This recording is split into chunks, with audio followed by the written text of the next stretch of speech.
हजारों करोड़ का माल जाता है यहाँ से विदेशों में। सोना है ये सोना जो धरती पर उगता है। प्यार से लोग इसे लाल चंदन कहते हैं।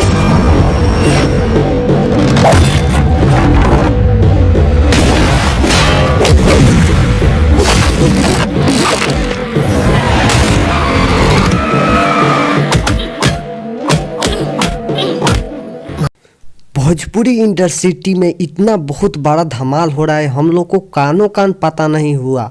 तो जी दोस्तों, ये बिल्कुल सही बात है, हम लोग को कानों कान पता नहीं हुआ। लेकिन बतासा चाचा क्या बोल रहे हैं, आप लोग इस वीडियो को क्लिप में देख लीजिए खुद ही। फिल्म की माँ, अल्लू अर्जुन की मम्मी, और हमारे फिल्म में भी माँ बनी है। और ये उसी जंगल में शूटिंग हो रही है जहाँ पुष्पा की शूटिंग हुई थी। मैं 2 लीजेंड लोगों के साथ काम कर रहा हूँ। It's my thank you. और आपको हमारी उत्तर प्रदेश बिहार के सब लोग जानते हैं। तो चलिए दोस्तों, अब हम लोग पुष्पा मूवीज के बारे में कुछ जानकारी ले लेते हैं।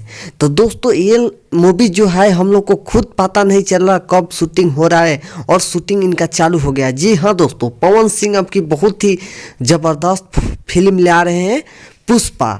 जी दोस्तों, अल्लू अर्जुन का जो मूवीज पुष्पा का शूटिंग हुआ उसमें के आधा एक्टर्स जो है इस मूवीज में भी आ चुकी है। तो दोस्तों, अगर देखिए आप लोग देखे होंगे, बतासा चाचा खुद ही बोल दिए हैं, आप लोग इस वीडियो को क्लिप में देखिए होंगे। तो जी हाँ दोस्तों, बहुत ही बड़ा धमाल पवन सिंह करेंगे अब की बेर, और बहुत ही अच्छा मूवीज पुष्पा, यानी कि बहुत ही धाकर बहुत जोर शोर से शोर हो रहा है। ये पुष्पा नाम जो है मूवीज पुष्पा। जी हाँ दोस्तों, ये हर चीज़ हर जगह पर देख रहे हैं आजकल, बहुत जगह ये पुष्पा का नाम चल रहा है। ये मूवीज बहुत ही खतरनाक होगा दोस्तों, तो आप सब देखना मत भूलिएगा। और बहुत जल्द पुष्पा मूवी जो अल्लू अर्जुन का भी आ जाए।